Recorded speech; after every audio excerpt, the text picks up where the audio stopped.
Morning, guys and girls. Give you a little rundown today of what I got planned. I talked to Barry at SBI yesterday. I actually sent him a text and he called me back. This guy is awesome. I'm just going to let you know that I've never seen customer service so good. And again, I'm not saying this because I work for him or you guys know who I am, where I work, the whole deal. I'm just saying, just amazing. I mean, literally, he gives you his personal, when you buy his products, he gives you his personal cell phone and he answers your calls. I don't know that I probably called a handful of times, and probably 90% of the time he answers the phone. If he doesn't, he calls you back. But yesterday I just said a quick question about some of the OSPO stuff on the back of the car. Remember we talked about how I had ran down the channel here and ran off the back or whatever. And so I went and cleaned that up a little bit with a wire brush, but I thought, man, if I don't have to re-OSPO that because I risk getting more OSPO somewhere else, I would just as soon strip that to bare metal and try that. So I thought I'd call him and ask him, and he said absolutely, that was fine.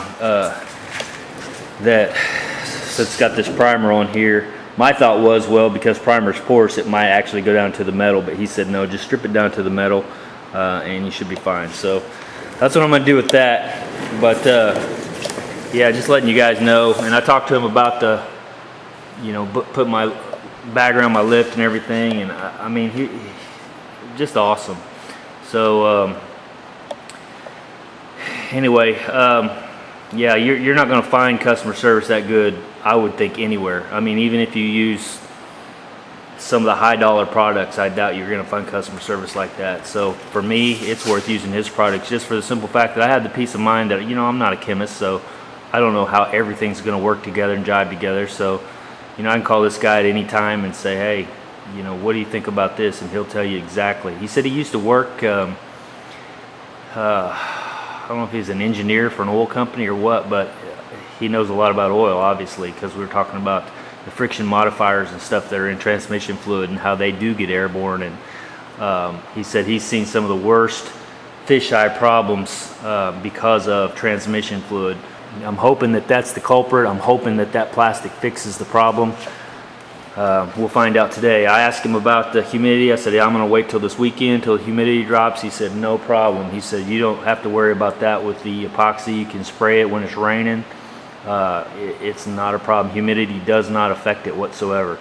So, man, I'm good to go then. So I'm going to go ahead and get this mask up, cleaned up, and mix me up some epoxy, let it induce for about 30 minutes, and give her a good spray down, and we'll see what happens. I'm going to do a test panel. I might use that can there. I'm going to clean it up a little bit. He said just spray on a can somewhere in the same area that you're going to spray, and see what you got. But I'll clean that with some wax and grease remover and stuff to make sure there's nothing residual from before left on it, and kind of do me a test panel and see how the fish eyes go on that. So all right, I'll bring you guys back when I get some progress, and I'll talk to you later. See you. Yeah, the humidity is 81 in here and 93 outside, which I just opened the door, so it's probably going to get equal out. But 77 degrees. It's cool, but it might as well be 100 degrees because I'm soaked. But went ahead and put plastic down around the base. Same deal here, around the base here. I'm gonna close this door, turn that fan off. You can see here the car. I went ahead and slid it that direction to where everything is gonna go, hopefully suck out that wall. I replaced the filter there in the wall. So you can see here, fan comes on, then I'm going to have this fan that's going to act as a tandem fan, and it'll blow under, so hopefully it'll pull like a Venturi effect and suck all that out the wall. Went ahead and cleaned the rest of that up real good. It's all looking like chrome, and now I need to clean it with wax and grease remover, and then I'm gonna do that. I gotta mask everything off, and I'm gonna go get some lunch, and when I come back I'll get to mixing up some epoxy and hopefully get this thing sprayed. Alright guys, I'm getting ready to spray this bad boy. Yeah, the masking job sucks, but it's just a quickie. Just put some stuff in there to cover the bed, but I'll stay mainly in this area, so it's not like if I get any overspray it's gonna hurt anything. It's freaking epoxy, I'm gonna sand the whole car down anyway. So, but anyway, yeah, it's all prepped up. I got it cleaned. Waterborne wax and grease remover. Got this piece over here all scuffed up and clean, and so fixing to get it going. Like I said, the humidity in here is 81%. I've taken a couple extra steps when I was using my wax and grease remover. Went ahead and put one of those desiccant dryers on it, just thinking maybe, and because I was using that line before, which I didn't think. Hold on a second. Oh look, it's flooding. Imagine that. So,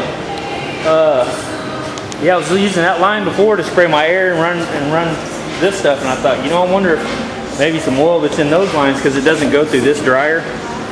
So actually I hooked it up and put one of these big old giant fittings on so I could run it through this hose. That way it's dry and just dry there for oil separation. And then I'll put that on my paint gun too. So I've got about everything I can think of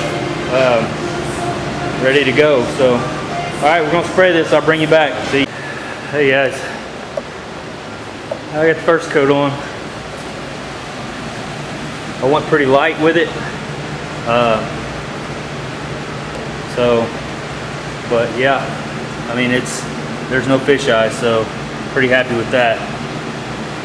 I'll go pretty fat with the next coat, but yeah, I just want to do a light coat, like Sam and I talked about from past the car overhaul. He said he usually goes a light coat, but I think hopefully I found whatever my fisheye problem was. I don't want to speak too soon and jinx myself because I got another coat to put on. So I sprayed this can here first, just to do a test panel basically, and it looked fine. So, you know, maybe it's the dryer, maybe it's that. I don't know. I don't care. I'll just duplicate this when I go to doing the car. So I'll just keep doing what I'm doing as long as it works. So yeah, quite a pain in the butt to get prepped for all this, but yeah, it'll be worth it. Like I said, no fish eyes. Like I said, I'm not that worried about fish eyes inside there, but these outer panels, when I get to those, I'm trying to set up my atmosphere to where I don't have any problems when I spray. So, all right, when I get the second fat coat on there, I'll bring you back. I think I gotta let that sit for at least 15-20 minutes, and it's super humid, so it may even be a little bit longer than that. So I may go ahead and let it sit up for another 20-30 minutes or so, and we'll see what happens. All right guys, this little fan setup seems to be working. Oh crap, I just remembered that. I'm glad I looked at that. Well, I better get to priming that. I'll bring you back. See ya.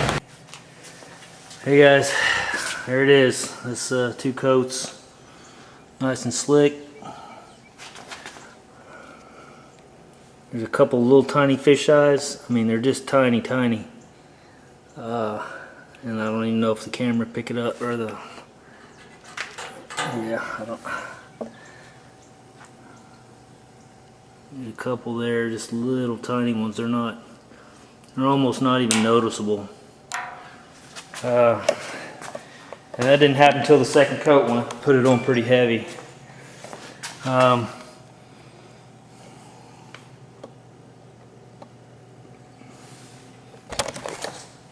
over here.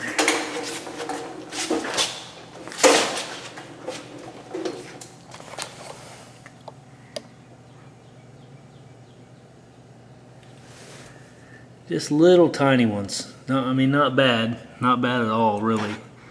But there are still some, so I still don't have my culprit completely taken care of.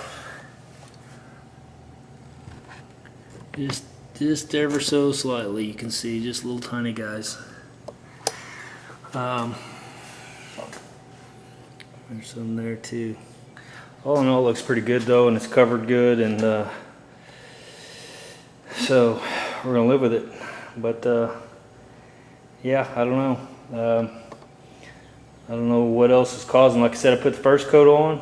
I didn't see any at all. Second coat, I went ahead and hammered on pretty good, and started getting some. So I don't know. But all in all, I'm happy with it. Now I can go ahead and get that, get this on, weld it on, and do the top of it, and get that corner on and get it welded up. So anyway, that's probably it for me. It's almost 6 o'clock, so I'm gonna call that good. And yep. So hope you guys have a good one, and I'll talk to you next time. See ya.